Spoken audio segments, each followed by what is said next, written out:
Hey, hold up. Who are you and why are you in here? Let me see your ID. I'm here for an appointment. I have my military ID and my orders. Tell me what you Keep need. your hands where I can see. I said I have ID and orders. Turn around. You're being detained. Detained for what? Grab me. I'm not resisting. I'm trying to comply safe. Two U.S. Department of Veterans Affairs police officers thought they could treat a black man in full Navy dress blues like he was lying about who he was, put hands on him in a packed medical center lobby, and talk their way out of it afterward. What they did not expect was that the man they were pushing around was Senior Chief Andre Calloway, an active-duty Navy SEAL who stayed calm, stayed compliant, and still ended up taken down and cuffed, while strangers started recording from every angle. And before we get into how fast this spiraled, we want to tell you this clearly. We're incredibly grateful you chose to spend your time with us today. Your support keeps this channel alive and thriving. Now, quick question. Where are you watching from today, city, and state? And if you watch these stories because you believe accountability matters, hit like and subscribe, because this one shows exactly what happens when cameras, policy, and public pressure collide with bad policing. This happened at 6:30 a.m. inside the Savannah area Veterans Affairs Medical Center. Early morning, low traffic, people checking in for appointments, staff starting their shift. The place ran on routine and quiet urgency. And in the middle of that, two officers turned a basic contact into a use of force scene in front of patients and employees with phones up and body cameras, capturing more than they meant to capture. Senior Chief Calloway arrived the way disciplined people arrive. Early, prepared, he had his military ID on him. He had travel orders on him. He wore full Navy dress blues because he was moving through official stops and wasn't dressed to look casual. He wasn't loud. He wasn't looking for attention. He was focused on getting where he needed to go. The U.S. Department of Veterans Affairs police officers in that lobby had real authority in that building. They could stop people, question them, detain them, and escalate quickly if they claimed a security reason. And in a medical setting, most people don't push back. They comply fast because they're there for care, not conflict. That's the imbalance in places like this. The uniformed officer controls the pace, and the patient usually tries to disappear from the problem. That morning, Officer Derek Walsh noticed Calloway and moved toward him first.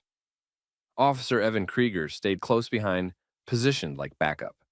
The contact began as a standard approach. Walsh demanded identification and wanted an explanation for why Calloway was there. Calloway complied. He kept his hands visible. He didn't argue. He indicated he had identification and orders and was prepared to show them. But Walsh's tone shifted fast. It stopped sounding like verification and started sounding like accusation. He treated Calloway's calm like it was suspicious. He kept pressing even as Calloway moved to provide what was requested.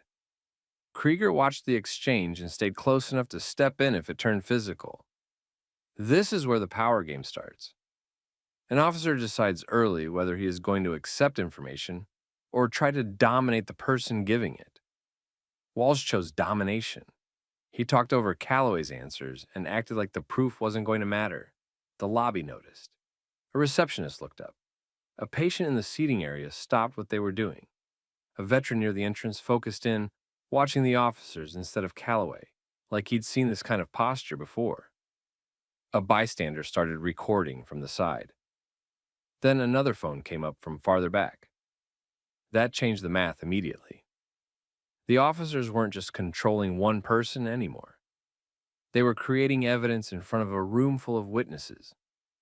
Body camera audio later captured the most revealing part.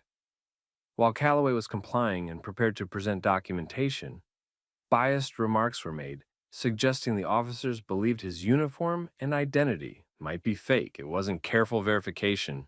It was disbelief pointed in one direction. Then Walsh escalated physically. He moved from questioning into force.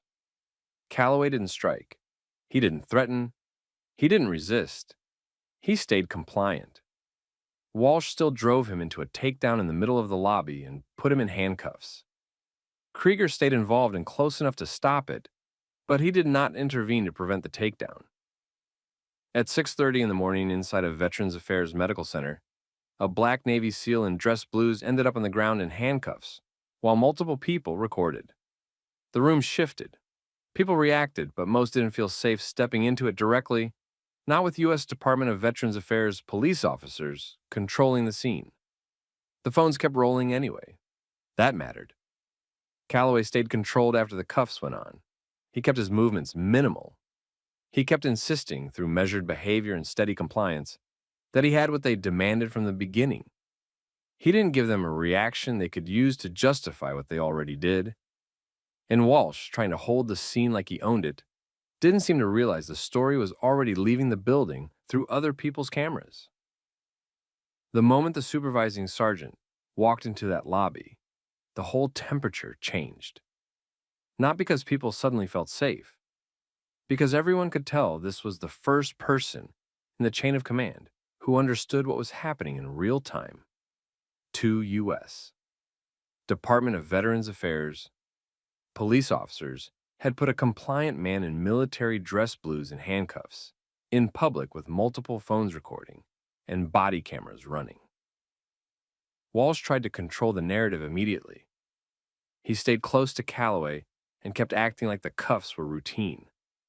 Krieger hovered nearby, quiet, letting Walsh do the talking, the kind of posture officers take when they want to look involved without owning decisions. The sergeant did not match their energy. He did not come in loud. He came in procedural. He looked at Calloway first, not like a suspect, but like a person who needed the situation stabilized. Then he looked at Walsh and Krieger and made them explain what legal reason they believed they had to detain him. Walsh gave the usual officer framing. He tried to make it sound like uncertainty, safety, and verification. But the scene in the lobby did not match that explanation. Calloway had not been running. He had not been yelling. He was not trying to leave. He had been doing exactly what a person does when asked for ID. The sergeant then did what should have been done before anyone put hands on him. He instructed Calloway to present his documents. Calloway produced his military ID and his travel orders. Clean, immediate, no story, no attitude, just proof.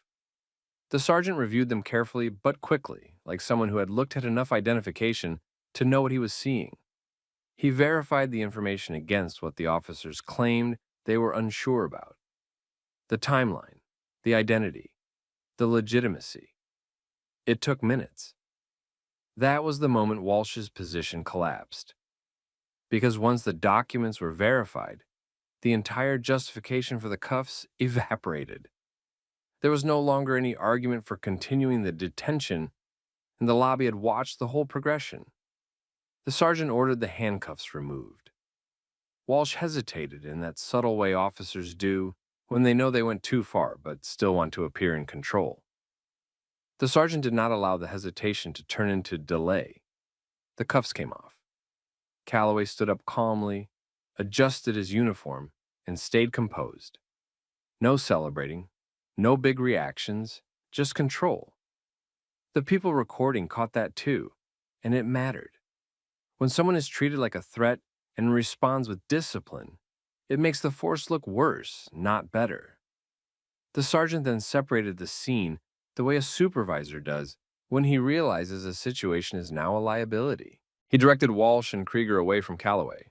He placed himself in the middle. He asked for the basics again, but this time it was about documentation, not dominance. While that was happening, the bystanders kept filming. The phones didn't go down just because the cuffs came off. Some people were speaking quietly to each other, comparing what they just saw to what they had seen before in that building. And you could tell this wasn't isolated in their minds. It fit something familiar. The sergeant recognized that, too. He didn't try to stop people from recording. He didn't posture for the cameras. He focused on containment and reporting. He contacted command staff immediately. Not later, not after the shift. Right then, while the incident was still fresh, while everyone was watching, while the officers were still on scene, and the evidence was still running. He also made it clear that all footage needed to be preserved. Body cameras, lobby cameras, any available hallway feeds, any radio traffic, and any reports tied to the incident. That decision was crucial because the first way departments protect bad behavior is by letting time and poor documentation blur the story. This time, that didn't happen. Command staff treated it like a priority because it was already becoming one. Even before news outlets touched it, the incident had the two things agencies fear: multiple angles of video from the public and audio from body cameras that would not sound good in any review. The department removed both Walsh and Krieger from duty pending review. That step did not happen quietly either, because people inside that building saw the shift in posture. They saw supervisors taking over. They saw the two officers no longer controlling the space. Calloway's chain of command was notified. That is the part a lot of civilians don't realize. When an active duty service member is involved, especially someone traveling under orders, it doesn't stay local. It becomes official and it becomes shared across systems that do not care about local excuses. The fallout started the same day. Internal Affairs opened a case. Not a casual complaint review, but a formal investigation, because there was no clean way to explain a forceful takedown and handcuffing when the person had been compliant and could prove identity within minutes. Because Calloway was military, and because the incident involved credibility issues around his identity and orders, NCIS was brought into the loop. And because this was a use of force incident with racial bias indicators and no valid basis for detention showing on its face, it drew federal civil rights attention. This is where the story stopped being about a bad morning in a lobby and became a test of whether a federal facility's police department could be held to the same standards it expected everyone else to follow. And while Walsh and Krieger tried to lean on the usual defenses, the problem was simple. The evidence was already preserved and the public already had it. Once the department locked down the footage, the case stopped being about opinions and started being about timestamps. Internal Affairs pulled the full body camera files from Walsh and Krieger, not clips, the entire recordings. They also requested the Veterans Affairs Medical Center lobby cameras, hallway feeds, and any audio tied to radio traffic. At the same time, they began collecting witness names from the lobby staff and patients who had been there at 6:30 a.m. And because Calloway was active duty traveling under orders, and the incident involved officers questioning the legitimacy of his identity, NCIS was brought in as a partner on the review. A federal civil rights investigation also opened because the detention happened in a federal facility. The force was significant compared to the situation, and the body camera audio included biased remarks that went beyond normal verification. Investigators rebuilt the incident in a straight line. They looked at what triggered the contact, what Calloway did in response, what officers claimed they saw, and what the video actually showed. They compared that against U.S. Department of Veterans Affairs police detention standards and use of force policy, including what officers were required to articulate before moving to physical control. The biggest problem for Walsh and Krieger was that the decision to escalate did not match the evidence. Calloway's behavior on video showed compliance. He stayed in place. He did not attempt to flee. He did not threaten. He did not make aggressive moves. He indicated he had identification and orders and was prepared to provide them. The public videos from bystanders backed that up from different angles, and the lobby cameras confirmed the spacing, the timing, and the officers' positions. Then investigators focused on the officers' stated reason for continuing the detention. Walsh's explanation leaned on vague suspicion, as if uncertainty itself was enough. But investigators pushed it to the legal standard. What specific objective facts supported detaining Calloway in the first place? That is where the case fell apart. There was no credible safety threat, no reported crime tied to Calloway, no evidence he was trespassing, and no behavior that justified forcing him to the ground. The biased body camera remarks made it worse. The audio captured the officers treating his uniform and identity as inherently doubtful in a way that didn't line up with routine verification. It wasn't a careful check. It sounded like they were looking for a reason to disbelieve him, even while he was giving them exactly what they demanded. That mattered for two reasons. First, it helped explain why verification did not happen before force. The officers had already decided he was not legitimate. Second, it put the incident into civil rights territory because the disbelief tracked to identity and race, not to conduct. Investigators then reviewed the force itself. They evaluated the takedown and handcuffing against the level of threat present. With no active resistance, no flight, and no safety risk visible on the footage, the force was ruled unjustified. The handcuffing was also ruled improper once it was clear the detention itself had no valid basis. Then they looked at Krieger. Krieger did not initiate the takedown, but the footage showed he was close enough to see what was happening and had the opportunity to intervene. Policy required intervention when force became excessive or unlawful. He did not step in. He stayed with Walsh and helped maintain control after the takedown instead of stopping it. That is why investigators cited Krieger for failing to intervene. The investigation also looked at what happened after the incident, because that's where officers often try to repair the story. Investigators compared written reports to the footage. They flagged contradictions in how Walsh described Calloway's behavior versus what the video showed. They also noted how quickly the narrative shifted once the supervising sergeant verified the military ID and travel orders.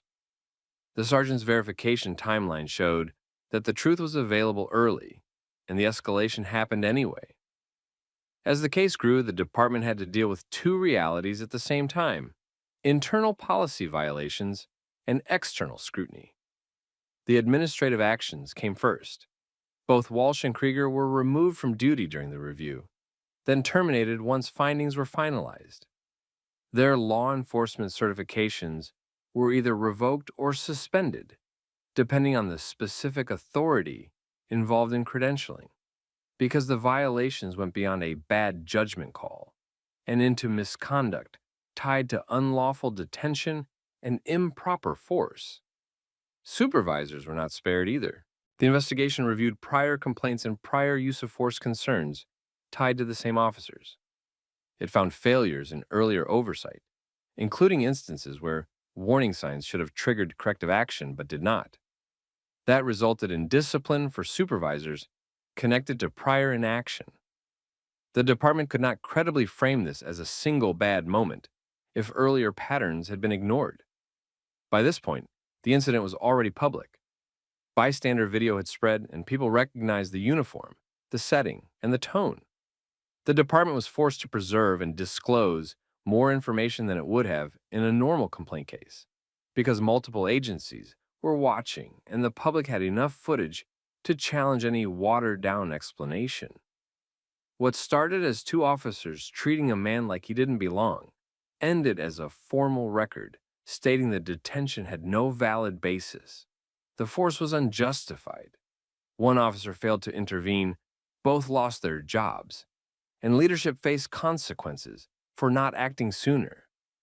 Once the investigations ended and the terminations became official, the department tried to treat it like a closed chapter. But for Calloway, the real issue was never just the firing. It was what happened to him in a public federal facility on camera while he complied. So he filed a federal civil rights lawsuit. The case centered on a simple claim. He was detained without a valid legal basis, forced to the ground without justification, and handcuffed despite compliance, while officers made biased remarks questioning whether his uniform and identity were real. The lawsuit also targeted the department's supervision failures, because the investigation had already documented prior warning signs and inaction. The department's attorneys had one problem they could not solve with careful wording: the footage. Multiple bystander videos showed the public view. Lobby cameras showed the spacing and timing. Body camera audio captured what the officers said while they thought they were in control.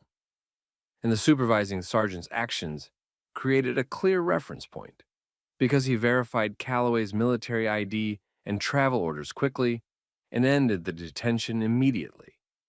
That timeline made it hard to argue this was a reasonable mistake. As the case moved forward, Calloway's legal team did what good civil rights teams do.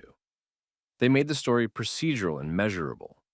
They focused on the decision points: why the contact started, what facts were present, what the officers did next, and what policy and law required at each step. They treated it like a checklist the officers failed.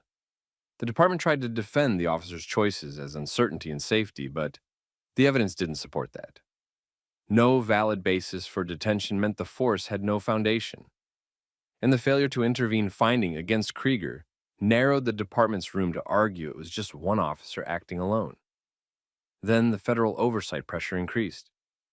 When a case has clear video evidence, a formal finding of unjustified force, and civil rights implications, agencies start making decisions based on risk. A trial would have meant sworn testimony, public cross-examination, and deep discovery into training, complaint history, supervision, and past incidents.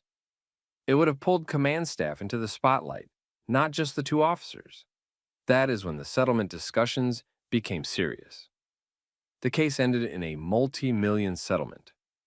The money was part of it, but the bigger impact was what the settlement forced the agency to do next.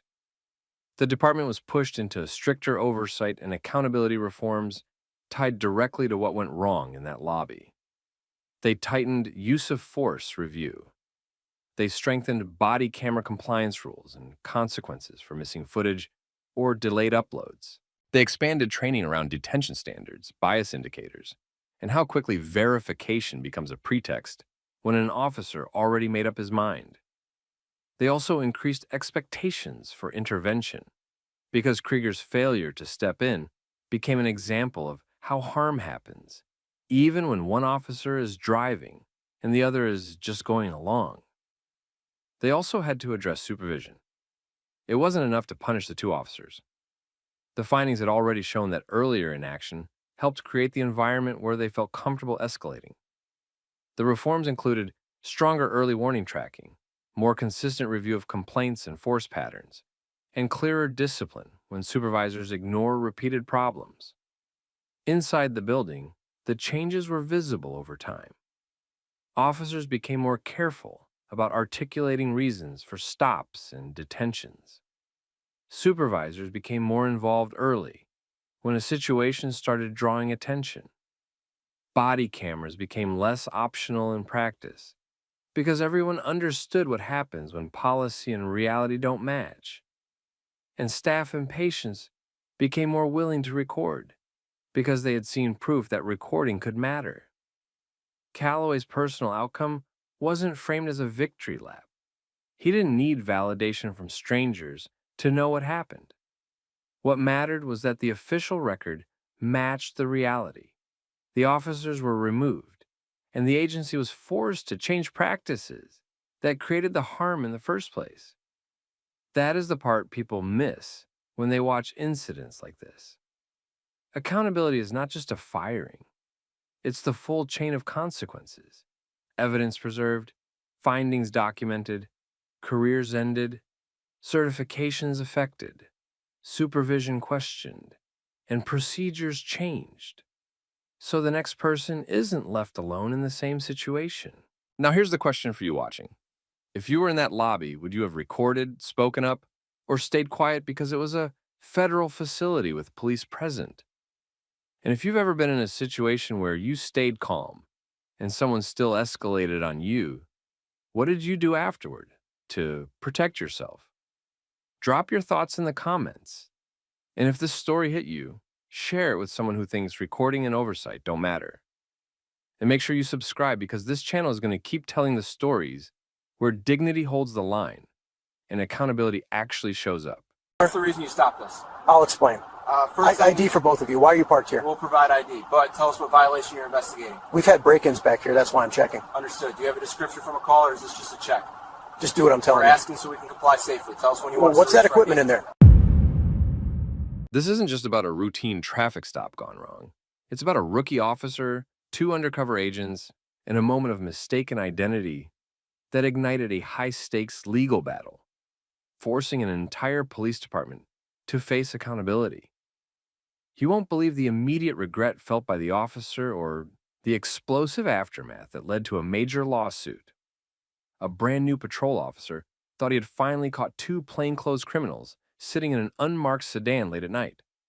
What he did not know was that the 2 black people inside that car were undercover internal affairs agents running an integrity operation, and every second of his high-confidence stop was getting recorded, logged, and preserved for review. At this moment, we want to tell you that we're incredibly grateful you've chosen to spend your time with us today. Your support keeps this channel alive and thriving. And quick question before we rewind, where are you watching from right now? What state or country? Drop it in the comments.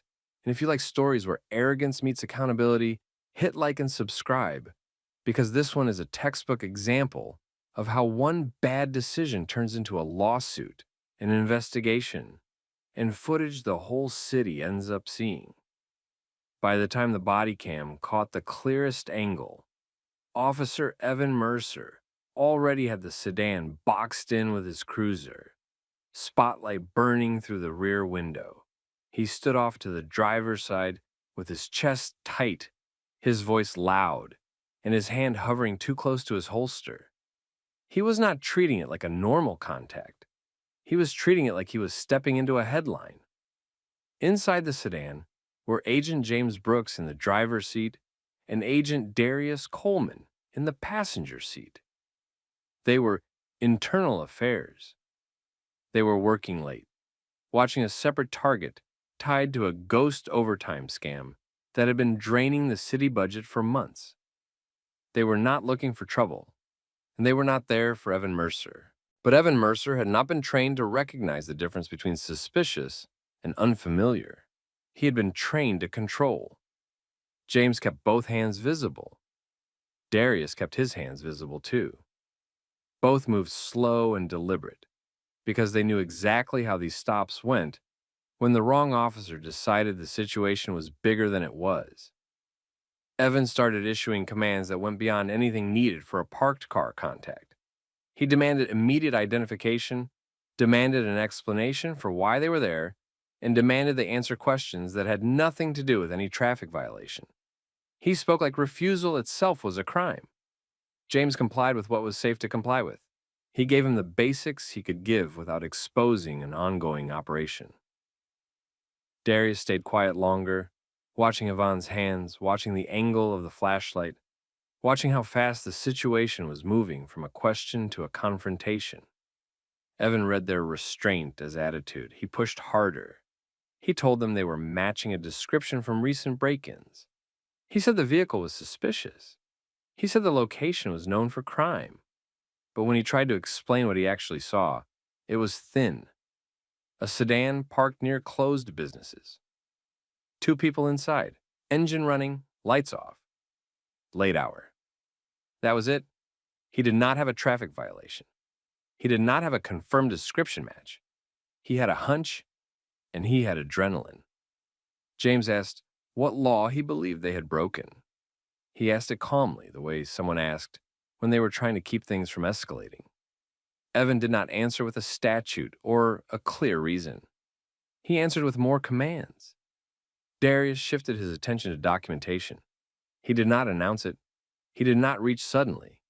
He just made sure the body cam audio, the timestamps, and the sequence were going to matter later, because he knew a pattern when he saw one. The officer who could not explain a stop was the officer who tried to force compliance to cover the gap. Then Evan made the first choice that changed everything. He keyed his radio and described the stop like it was a high-risk situation. He told dispatch he had a suspicious vehicle potentially connected to burglaries, and he said the occupants were not cooperating. That single broadcast did 2 things immediately. First, it wrote a story into the system before the facts were there. The moment he labeled it high risk, every responding unit would arrive expecting danger, not a misunderstanding. Second, it locked Evan into his own narrative. Once he sold it as serious on the air, backing down would feel like losing. Dispatch asked him for details, description, indicators, the reason he believed it matched. Evan gave vague answers, then repeated the same points. Suspicious vehicle, refusal to cooperate, possible burglary suspects. James offered him a simple off-ramp. He requested a supervisor. That was a normal request. It was also the correct request, because this stop should have been cooling down, not heating up. Evan treated the supervisor requests like a challenge to his authority. His posture tightened. His voice changed. He began framing their questions as defiance. Darius watched that shift closely because that shift mattered. When officers escalated after a person asked for a supervisor or asked for the legal basis, it often looked re-James-tory on video. It looked punitive, and it was hard to justify later. Evan stepped closer to the sedan. He moved his light inside the car, sweeping the cabin like he was searching for a reason. In the center area, he noticed equipment that did not look like normal personal items. It was not a gun. It was not drugs. It was not burglary tools. But it was enough for him to decide he had been right all along. He pointed his light at a pouch, a small device, and a wire that looked like an earpiece. He demanded to know what it was. James kept her answer controlled, giving the least detail possible. He was still trying to preserve the integrity operation. He was still trying to avoid blowing cover. He was also trying to keep Evan from doing something that would force her hand. Evan escalated anyway. He told them to unlock the doors. He told them to keep their hands exactly where he wanted. He repeated his demand for IDs.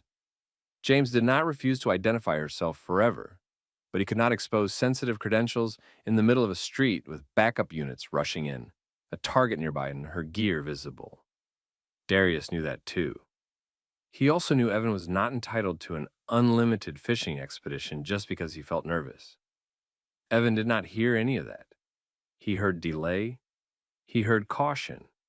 He heard the word no even when no one said it. Then he reached for the door handle. This was the moment that would become a problem later, because he did it without consent and without a clear safety justification that matched what he had actually observed. On camera, it looked exactly like what it was: an officer trying to take control of a situation he could not legally support. James stayed still. Darius stayed still. They did not make sudden movements. They did not argue to win the moment. They let the record build. Evan opened the door and she started ordering the driver out. His commands moved fast. He was now acting like he had probable cause, even though nothing new had happened, besides his own growing certainty. And right as he started pulling the stop into a full detention, the first set of backup lights hit the end of the block. The temperature was about to spike again, and Evan had already told everyone on the radio that he was dealing with dangerous suspects. Backup rolled in fast because Evan Mercer had already sold the stop as high risk on the radio. That mattered. When officers arrived expecting a burglary crew, they didn't come in with calm curiosity. They came in with speed, angles, and hands ready. Evan didn't correct the framing when the first unit pulled up. He didn't say it might be nothing. He didn't downgrade the call. He doubled down. He positioned himself like the lead on a felony stop, talking louder, moving sharper, acting like escalation was the same thing as control. James Brooks stayed steady in the driver's seat, hands visible. Darius Coleman stayed steady in the passenger seat, tracking the sequence like a checklist. Evan ordered both occupants out, not as a request, as a command, and he did it without building a clean legal foundation for why a parked, unmarked sedan became a detention-level event. James complied. He moved slow. He stepped out exactly the way officers are trained to want people to step out when they claim officer safety. He did not posture. He did not argue. He gave him no excuse. That should have been the end of the tension. It wasn't. Evan immediately moved into a pat-down. No clear weapon indicator, no furtive movement captured, no bulge call-out, no articulable fact beyond late night, and they won't tell me everything I'm asking. He treated his suspicion like evidence. Darius stepped out next. Same controlled movement, same compliance, same calm. Evan's backup watched the scene like they were watching suspects, because Evan's radio story had already primed them. You could see it in their spacing and their posture. Their attention wasn't on de-escalation. It was on securing bodies first, sorting facts later. And then Evan made the decision that turned a bad stop into a civil rights incident. He put James in cuffs. He called it temporary. He framed it as, until I figure out what's going on. He used the phrase, officers love when they're about to do something they can't justify later, for safety. But cuffs are not a casual pause button. Cuffs are a level of force and a level of detention that demands a real legal basis. Evan didn't have it. James stayed composed because he knew exactly what this would look like on camera. He requested a supervisor again. He asked for the reason for cuffs. He did not shout. He did not fight. He did not give him an excuse to reframe her as resisting. Evan responded by tightening the scene, not loosening it. He cuffed Darius next. Now he had 2 calm, compliant people in handcuffs, with no contraband, no weapon discovery, no traffic offense, and no clear probable cause. And the longer that took, the worse it got for him. Once they were cuffed, Evan did what officers often do when they feel the stop slipping. He went searching for something to justify what he already did. He moved back to the sedan. One of the backup officers stood near the open door while Evan started looking inside.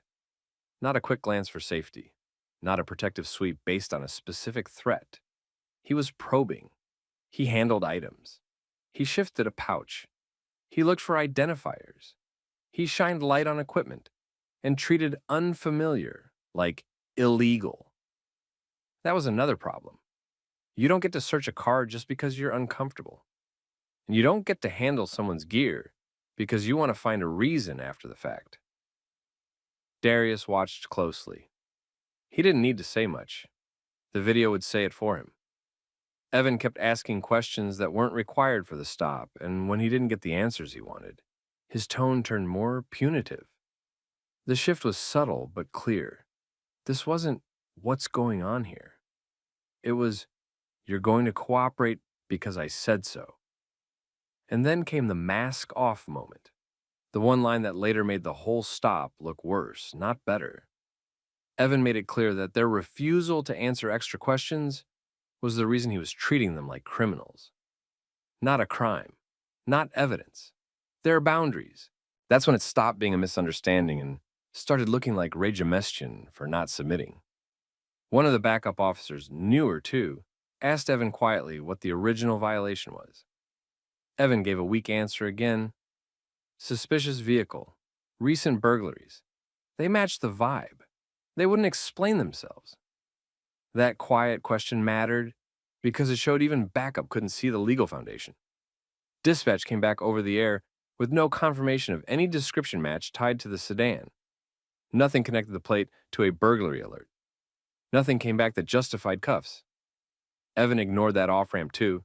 James asked again for a supervisor. Darius asked for a supervisor. They did it calmly and they did it repeatedly because they were giving the department a chance to correct the error before it turned into a full disaster. Evan finally requested a supervisor, but not as an "I need guidance." He did it like he needed someone to validate him. And while they waited, Evan tried to control the narrative. He told the backup officers that the subjects were being difficult. He made it sound like they had done something to earn the cuffs. He repeated the implication that they were connected to burglaries, even though he had nothing concrete. Meanwhile, James and Darius stayed exactly where they were placed, standing cuffed at the front of the cruiser, compliant and silent, except for the necessary requests. Supervisor, legal basis, and preserving their safety. This is the part people misunderstand when they watch stops like this. Calm doesn't mean powerless. Calm is strategy. Calm is how you don't give someone a reason to escalate further. Calm is how you let the evidence speak. A few minutes later, the shift supervisor's unit turned into the lot. Sergeant Edward Delaney stepped out, walked into the scene, and immediately saw the problem. 2 people cuffed. No visible contraband. No active threat. No urgent crime scene. Just a rookie officer running hot and trying to justify it in real time. Delaney asked Evan for the reason, the exact articulable facts. Evan started explaining with the same vague points. The time of night, the area, recent break-ins, the parked sedan, the refusal to answer. Delaney didn't argue with him in front of everyone, But he didn't look convinced either. He asked for IDs. James and Darius stayed careful. They did not want to blow an ongoing operation in the open. So Delaney tried the next step. He called it in. He asked dispatch for more detail. He asked if any unit had a confirmed suspect description that actually matched these people or this car. And while Delaney worked through the basics, his phone buzzed. He looked at the screen, stepped away slightly, and answered. That call changed his face immediately. Because it wasn't patrol. It wasn't a captain. It wasn't the watch commander. It was internal affairs leadership. And the message was simple. Those two people were theirs. The stop was interfering with an active operation, and Delaney needed to end it immediately. Delaney turned back toward the scene. Evan saw the shift in his posture before Delaney said anything. You could see it on the body cam angle. Evan's confidence draining out, replaced by the sudden realization that the worst possible people had just been unlawfully detained by the newest officer on the shift. And right there, before the cuffs even came off, Evan started changing his tone. Sergeant Edward Delaney came back from the phone call with a different face and a different urgency. He didn't need time to think. He didn't need to hear both sides. He already had the only fact that mattered. The two people in cuffs were internal affairs, and the stop had already crossed lines that couldn't be uncrossed. Delaney immediately took control of the scene the way supervisors do when they're trying to stop a situation from getting worse. He directed Evan Mercer to step back. He told the backup officers to relax their posture and stop treating the detainees like active threats. Then he moved to James Brooks and Darius Coleman, confirmed their identity in a way that didn't involve flashing credentials to the whole parking lot, and told them he was ending the detention. Evan's body language changed on camera before the cuffs even came off. The command voice dropped. The posture softened. He started talking fast, trying to explain instead of control. But the record was already built. Delaney ordered the cuffs removed. James and Darius didn't celebrate. They didn't taunt. They stayed calm because calm is what keeps the focus on the facts. They asked for the names and badge numbers of everyone on scene. Delaney understood why they asked and didn't fight it. Evan tried to justify the stop one more time, leaning on vague points again.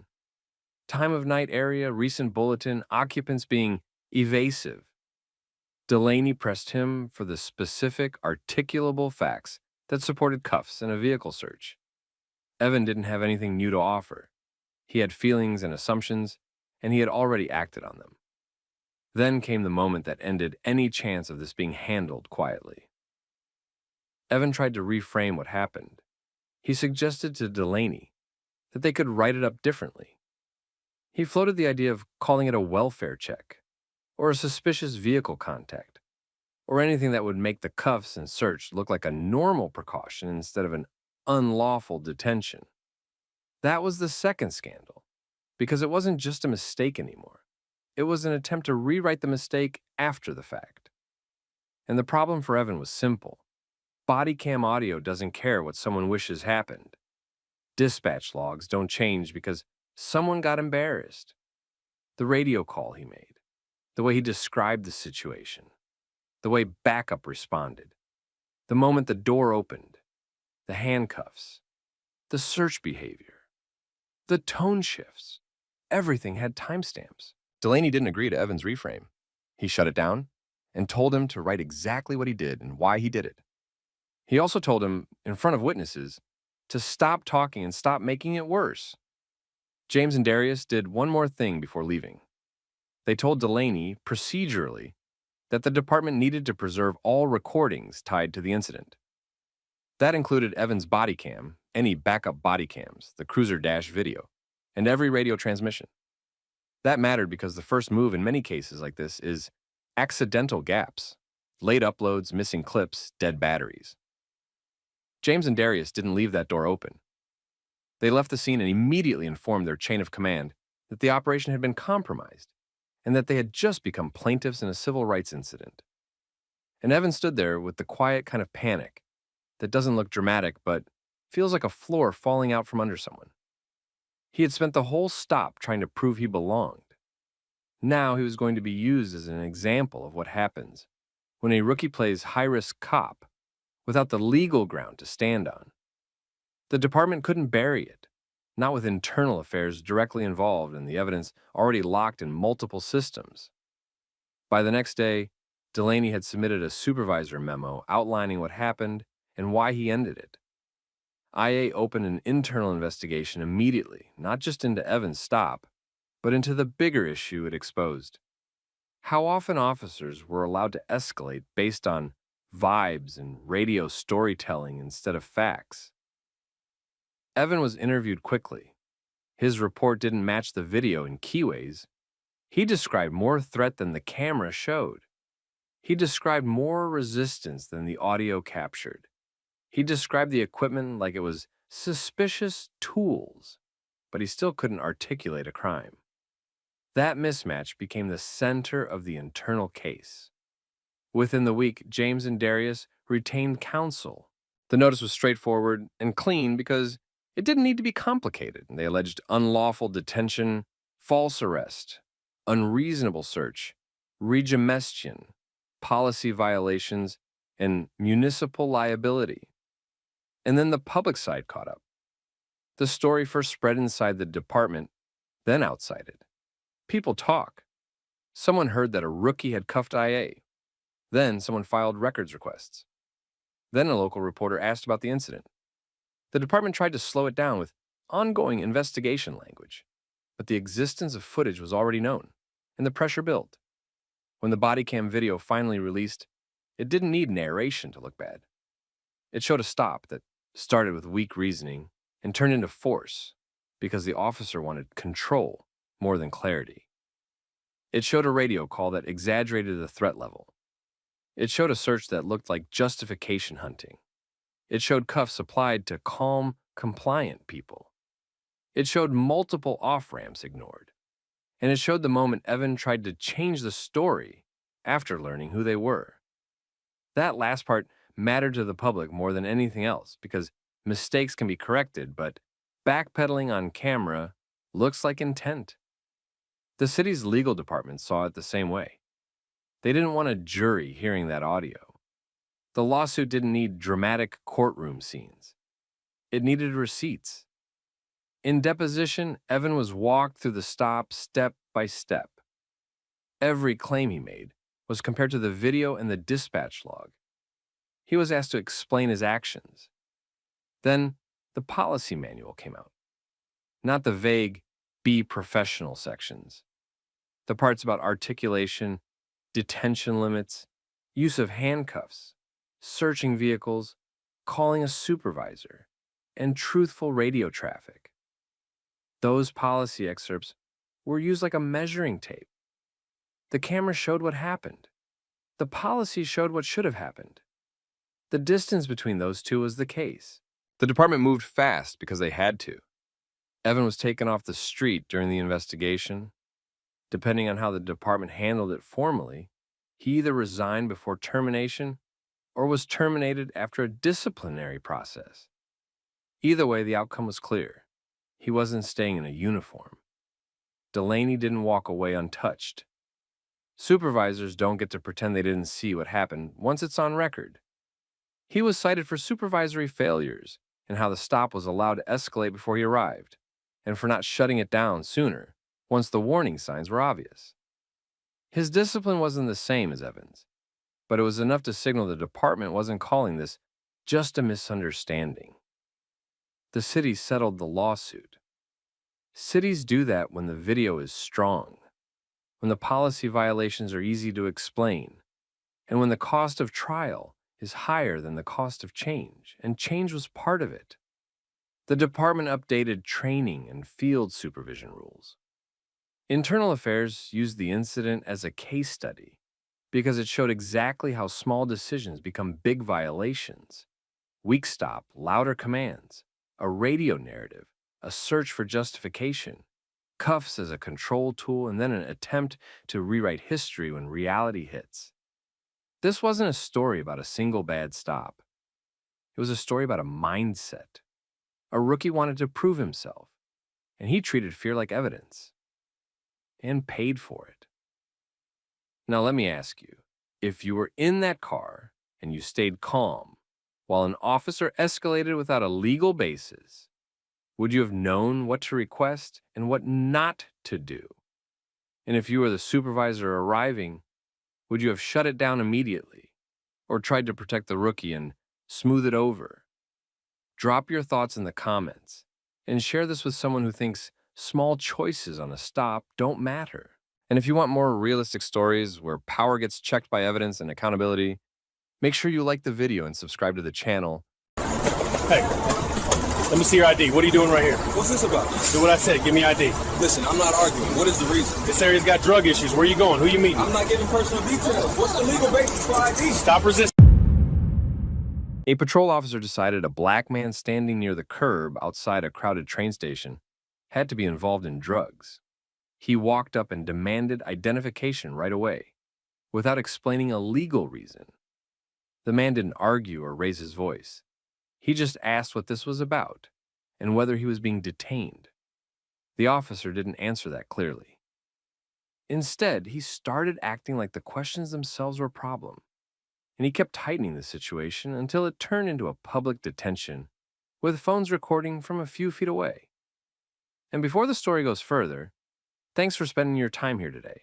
Tell everyone where you're watching from in the comments, your state or your country. And if you watch stories about accountability, body cameras, and people staying calm while someone tries to push them around, hit like and subscribe. Now here's how it started. It was midday outside a commuter station that stayed busy all day. People were coming out of the doors in waves. Cars pulled up to the curb and left. Buses stopped, opened, closed. It was loud and fast, the kind of place where nobody expects an incident until one starts happening right in front of them. Andre Lewis was standing near the curb because he had an assignment. He was a federal agent on an active surveillance operation. He wasn't pacing. He wasn't approaching strangers. He wasn't doing anything dramatic. He was positioned where he could see what he needed to see without drawing attention. He kept his phone low and checked it like any other commuter.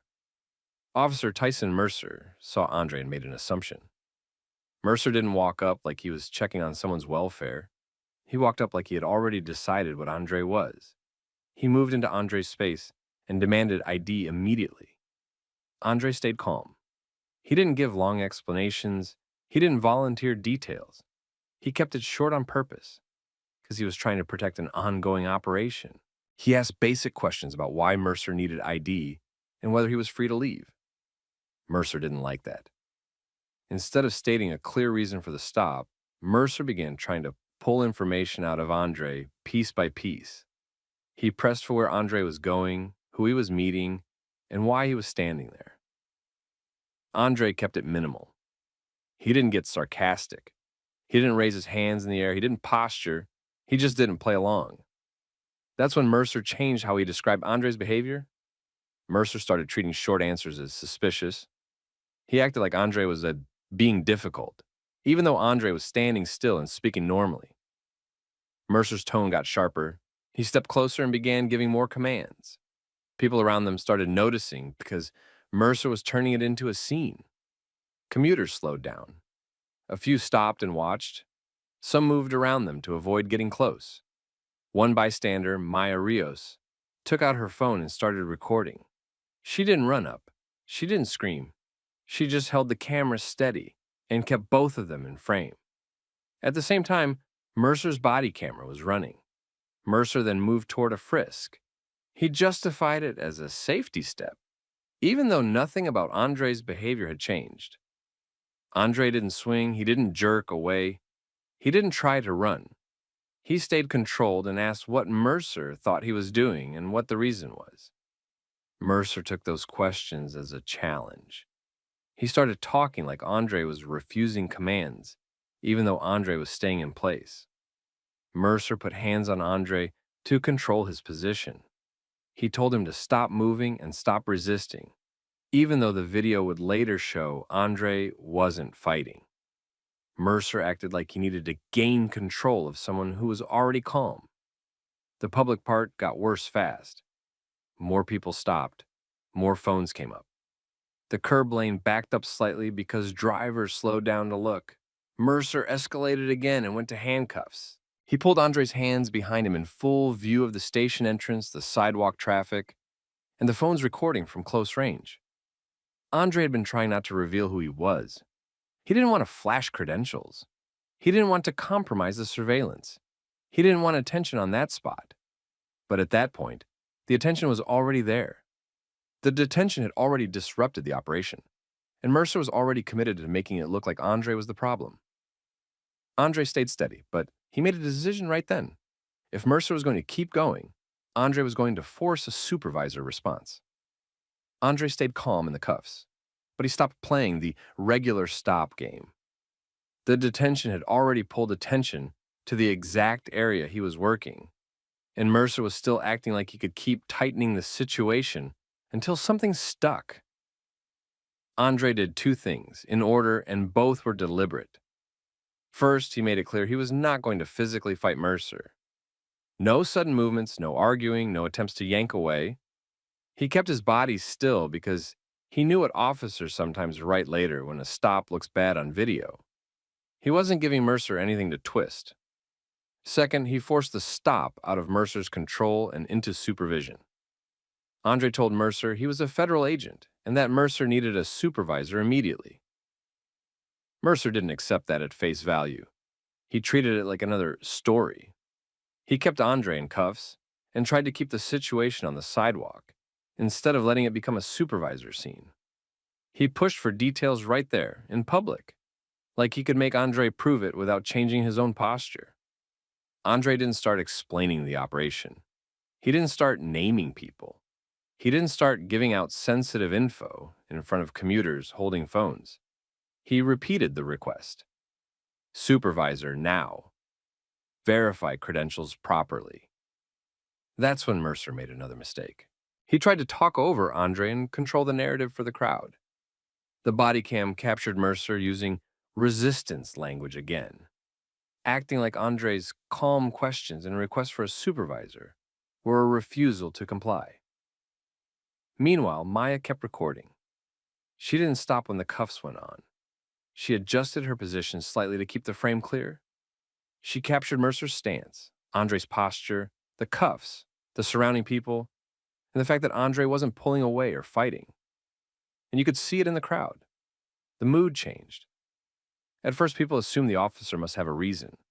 But when they watch someone stay calm and still get cuffed while asking basic questions, the assumptions start cracking. A few bystanders started speaking up, not yelling, but asking what Andre had done. Others just recorded. Mercer called it in. That radio call mattered because it locked in Mercer's story early. Once an officer says certain things over the radio, it's harder to walk them back later without someone asking why the language didn't match the video. Within minutes, Sergeant Daniel Hart arrived. Hart didn't come in with the same energy as Mercer. He came in with the look of someone who knew this could go bad for the department fast. He took in the scene before speaking, cuffs on, multiple phones out, Mercer talking like he was defending his actions, Andre standing still. Hart separated the conversation. That was the first sign he wasn't going to let Mercer keep running it.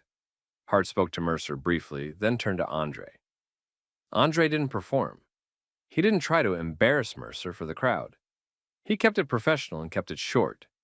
He identified himself again and presented credentials in a controlled way, not flashing them around for every phone camera.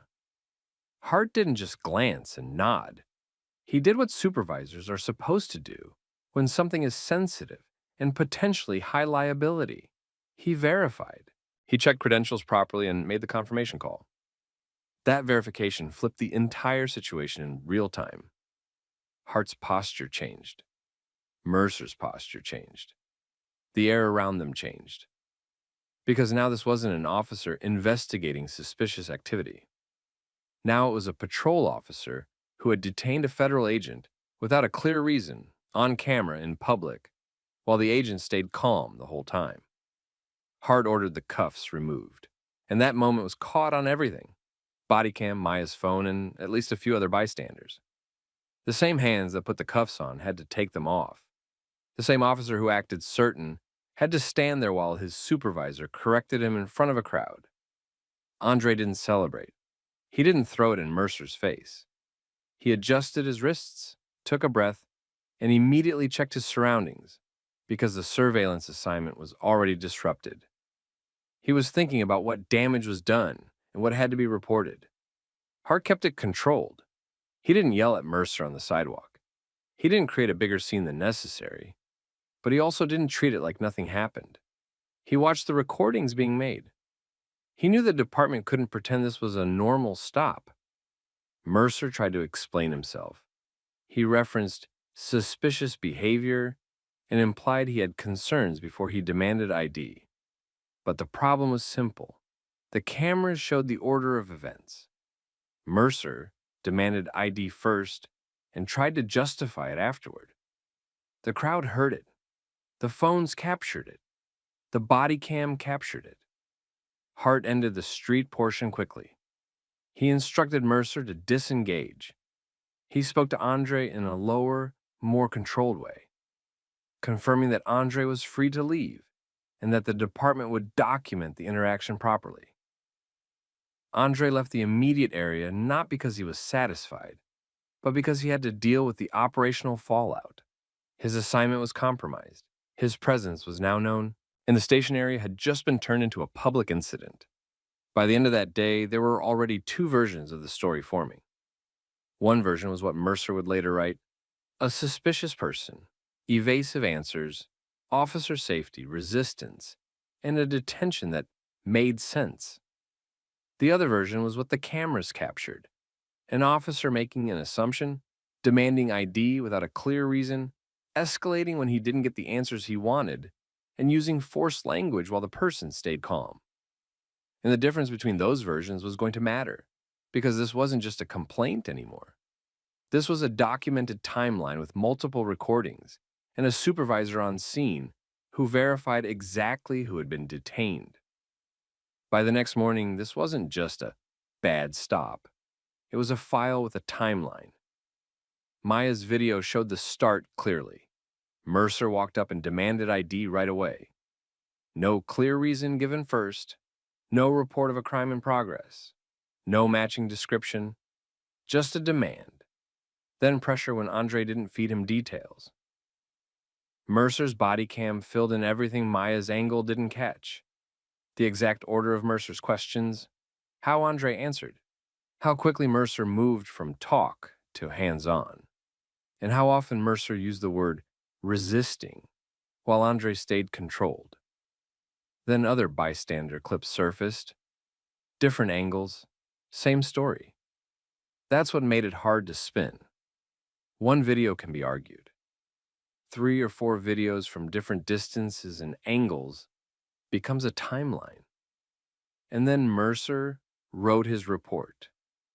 The report read like a stop that made sense from the beginning.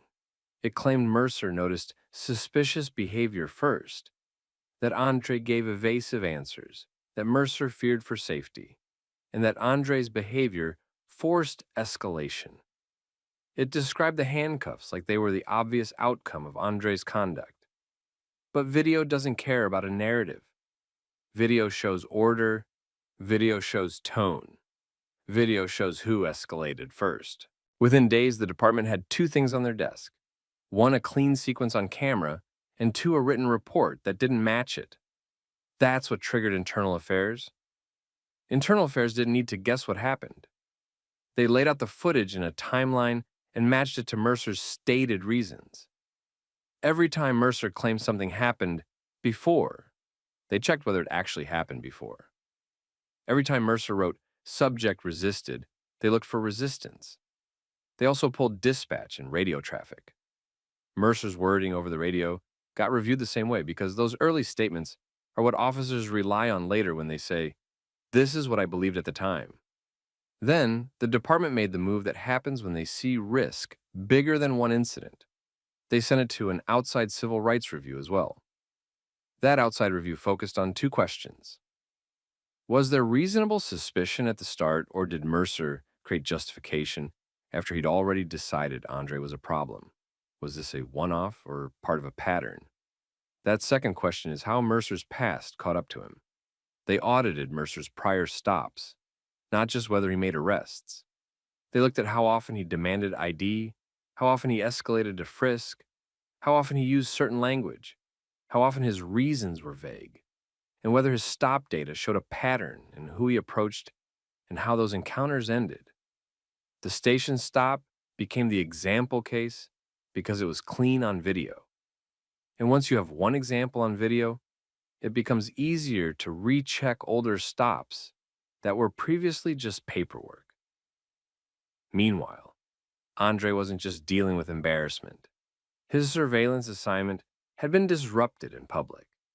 A uniformed officer put him in cuffs in the exact area he was working. People recorded his face. The crowd's attention moved right to the location. Whatever low-profile advantage his team had was gone. Andre's agency documented that operational impact. The city's attorneys saw it immediately because it wasn't just hurt feelings. It was measurable disruption caused by an unjustified detention. The settlement talks moved fast for a reason. The evidence didn't leave room for a clean defense. The case ended with a $3 million settlement.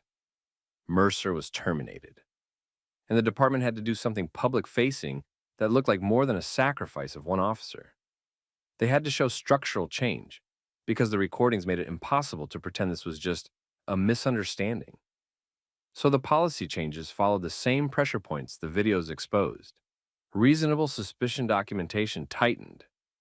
Officers had to clearly state the reason for a stop before escalating, and supervisors had to review stops that moved quickly to frisk or cuffs. Stop data audits expanded. The department increased monitoring for patterns: who was being stopped, why, and what outcomes followed. Stops with vague justifications triggered extra review. Bodycam compliance got stricter. Not just turn it on, but your report has to match what the camera shows, with consequences when it didn't. Inside the department, people understood the real lesson. Mercer didn't get in trouble because the public got loud. He got in trouble because cameras made the timeline undeniable, and his paperwork didn't match. Andre went back to work, but the incident followed him in a different way, not as a viral victory moment, as proof that calm behavior doesn't always stop escalation, but documentation can stop the cover story afterward. And Maya's role mattered more than she probably expected at the start. She didn't argue with Mercer. She didn't do anything risky. She simply recorded steadily from the beginning and kept the moment intact. That's why the timeline held. So here's the question for you. If you saw a stop like this in real life, calm person, no clear reason given, quick escalation, what would you do? Walk past, record, speak up, drop your answer in the comments. And if you want more stories like this, realistic modern situations where the truth is in the details and accountability actually lands, make sure you like the video, share it with someone who needs to hear it, and subscribe so you don't miss the next one. All right, let me see your ID. I'm working. What rule am I accused of breaking? You need to leave and let me see your ID. I haven't been given a lawful reason to leave. Ask anyone here if I caused He a doesn't problem. belong here. Customers are uncomfortable. Who complained? Point them out. I've been seated and quiet. An entitled cafe manager thought she could turn a calm black man into a suspect just because he sat alone and didn't look right to her. What she didn't know is that the man at the table with a laptop, a legal pad, and printed case notes was a civil rights attorney who understood exactly how these situations got reported, recorded, and exposed. And she also didn't think through one simple thing.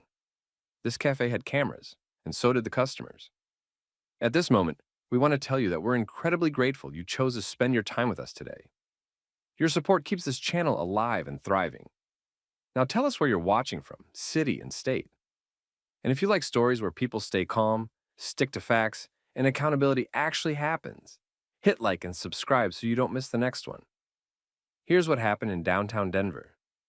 Damon Price came into a co-working cafe to prep for a deposition. He picked a seat where he wouldn't be in anyone's way. He set up neatly, laptop open, legal pad beside it, and a small stack of printed case notes. He wasn't talking to anyone. He wasn't pacing. He wasn't filming content. He was doing what the room was designed for: quiet work. Elaine Mercer, the floor manager, noticed him and kept watching him.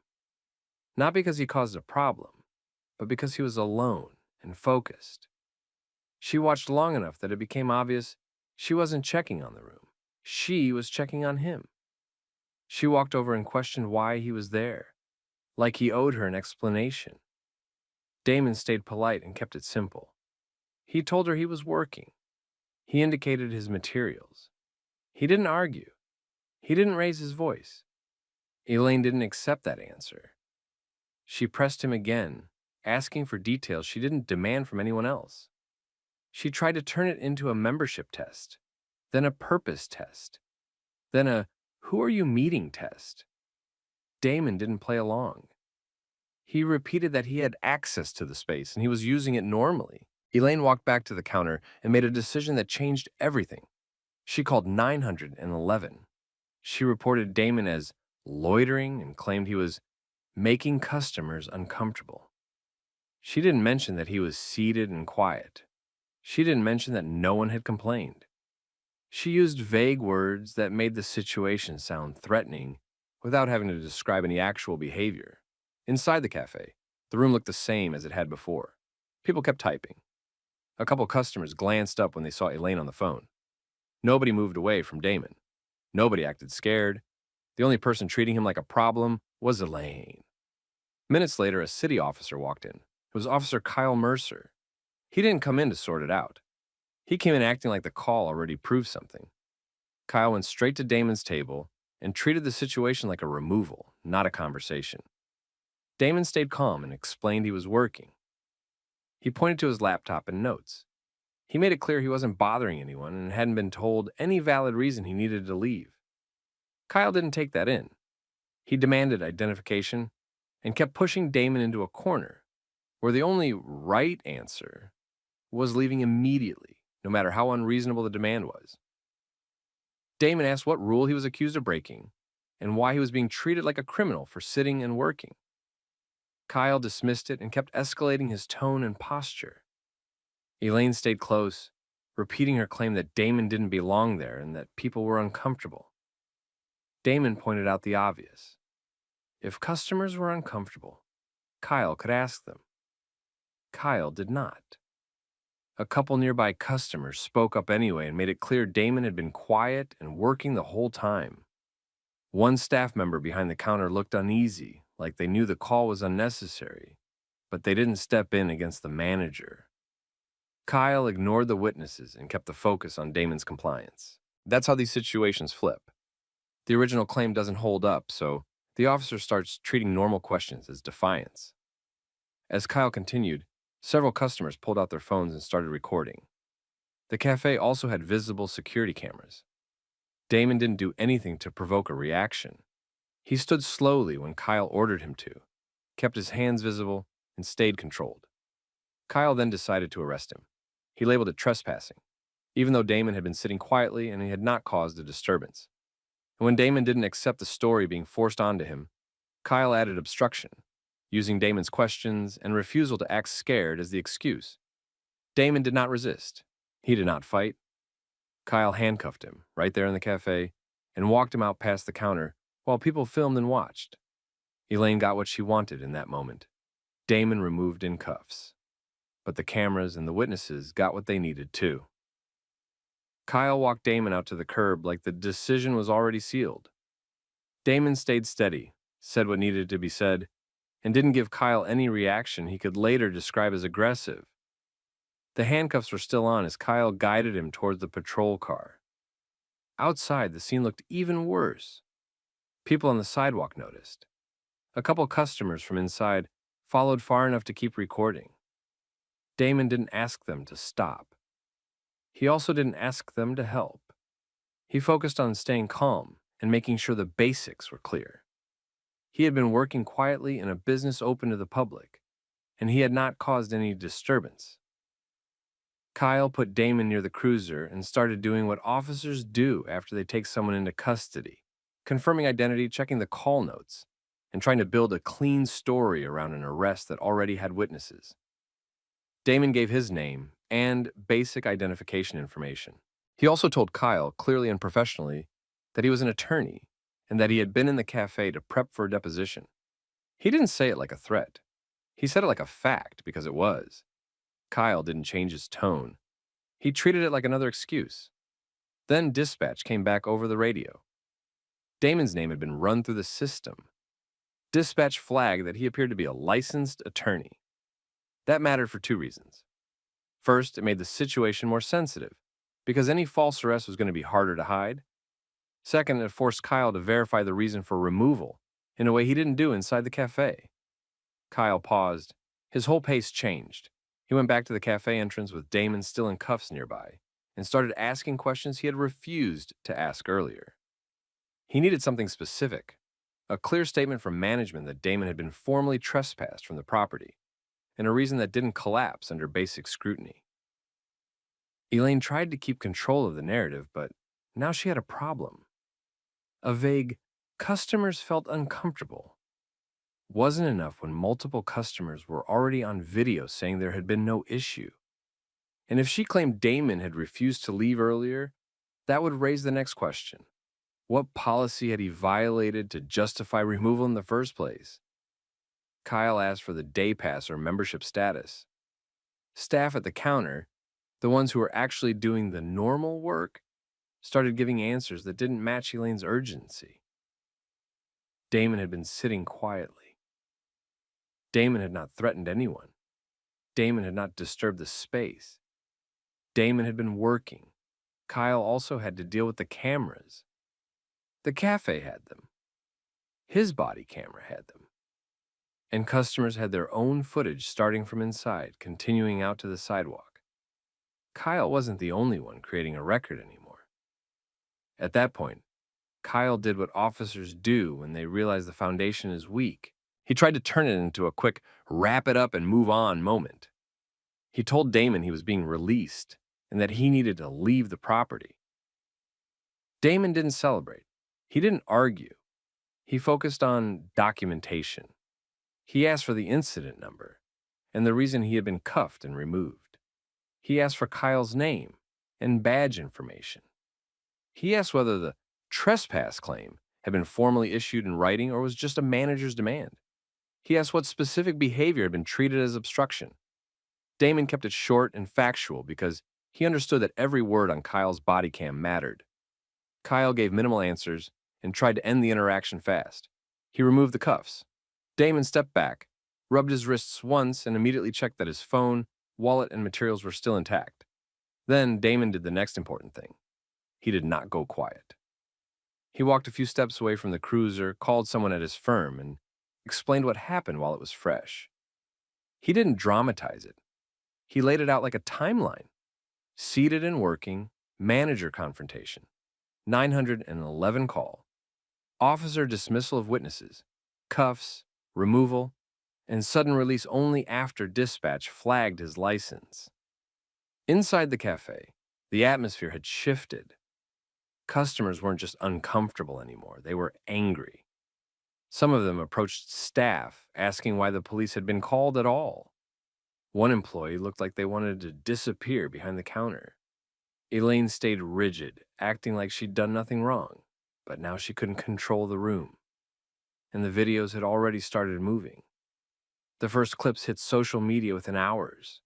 Short segments showed Damon seated with his work materials. Other clips showed Kyle handcuffing him. Another angle showed the walkout past the counter. People posted that Damon had done nothing, that witnesses spoke up, and that the officer ignored them. By the end of the day, the story had reached local journalists. By the next morning, longer versions were circulating with timestamps and multiple angles, including people saying on camera that no customer had complained, and the manager's claim was false. Damon's firm didn't wait for the news cycle to settle. They moved immediately to preserve evidence. They contacted the cafe demanding all security footage be saved. They prepared requests for Bodycam dispatch logs and 911 recordings. They began collecting witness names and statements from the customers who filmed. Because Damon understood something simple. If he treated it like a misunderstanding, it would be buried as one.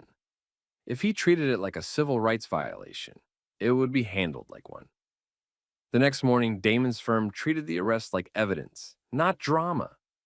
They sent preservation notices to the cafe and the city immediately. That meant save every camera angle from inside the co-working cafe, plus the entrance and counter views. On the city side, they demanded body cam video, dispatch logs, the 911 recording, and the call notes. At the same time, they started collecting witnesses. Customers who filmed began reaching out once the clips spread. The firm took statements fast while details were still fresh. The statements were consistent. Damon had been seated, working quietly, and no one had complained. Elaine was the only person pushing the situation, and Kyle ignored people who tried to say nothing was wrong. Within days, Damon's attorneys filed a federal civil rights lawsuit.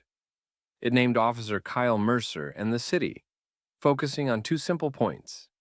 Damon had been arrested without a real basis, and the situation escalated because he was treated as suspicious for existing in that space, not because of any behavior. Once the lawsuit hit, Internal Affairs pulled Kyle's file. That's when it got worse for the department. Kyle didn't have a clean history. He had prior bias complaints on record, the kind that had been minimized or closed out over time. Now, those complaints were being looked at next to a viral video showing him ignore witnesses and jump straight to cuffs. The cafe's manager became a problem too. The firm demanded internal records. What policy Elaine claimed Damon violated, who authorized police calls, whether she had made similar calls before, and what staff said internally after the arrest. The cafe tried public damage control, but the video and witness statements didn't match any misunderstanding narrative. Then the body cam footage came out. It lined up with what the public had already seen. Damon calm and compliant, Kyle dismissive and escalating, and the arrest happening even though the situation didn't justify it. By then, the city wasn't just dealing with bad optics. They were dealing with a case that was becoming harder to defend every day. By the time the city understood how bad the evidence was, it was too late to shrink the story back down. The internal investigation moved fast, not because the department suddenly became brave, but because the videos forced their hand. They had multiple angles from customers, security footage from the cafe, and Kyle's body cam showing the same thing. Damon had been seated, working quietly, and the situation escalated because Elaine decided he didn't belong, and Kyle treated that like probable cause. Internal Affairs didn't just review the cafe incident. They pulled Kyle's prior record again and treated it like a pattern review, not isolated complaints. When you line up repeated bias complaints with a viral arrest that looks exactly like those complaints, the department can't keep calling it unsubstantiated without looking like it's protecting someone. Kyle was terminated. The city announced it in the careful language they always use, but the outcome was clear. He was no longer an officer. And that decision wasn't only about Damon. It was about the paper trail the city knew Damon's firm would expose in discovery if the case went the distance. Elaine didn't escape it either. The cafe's corporate side stepped in once the footage made them a national headline. Elaine was removed from her position. The business also had to deal with the fact that customers no longer trusted the place as safe and professional because the public watched a manager use police like a personal security weapon. Then came the money. The city settled the civil rights case for $4 million. They didn't do that because they felt sorry. They did it because trial would have been worse. Witnesses ready to testify, video that didn't support the arrest, dispatch records showing the release happened only after Damon was flagged as a licensed attorney, and a defendant officer with prior complaints. That combination is how cities lose big in federal court. But the settlement wasn't the only consequence. The fallout forced policy changes that had been avoided for years. The department adopted reforms focused on exactly what went wrong here.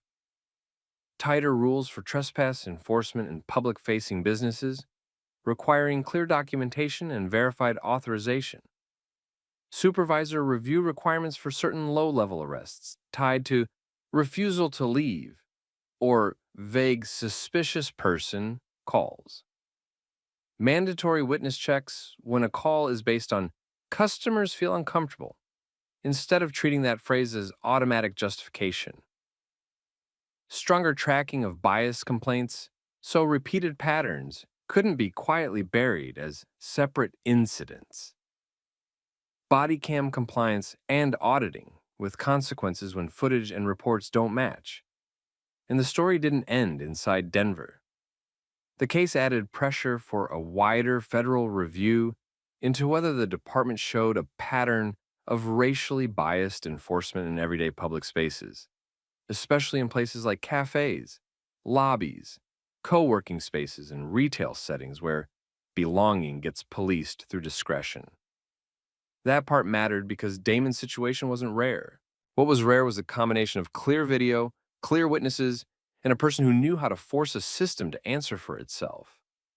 Months later, Damon went back to work like he always had, but with one difference. His case became a reference point. Not a rumor, not a he said, she said. A documented example of what happens when a manager's bias meets an officer who doesn't verify facts. And here's the lesson. Damon didn't win because he yelled louder. He won because he stayed calm, stayed factual, and made sure the record told the truth. So let me ask you, if you were sitting in that cafe and you saw it happening, would you have spoken up, recorded, or stayed out of it? Drop your thoughts in the comments, and if you've ever been targeted in a public space for no reason, share what happened to you. And don't forget to like this video, share it with someone who needs to hear it, and subscribe for more real stories where accountability shows up and justice isn't just a word.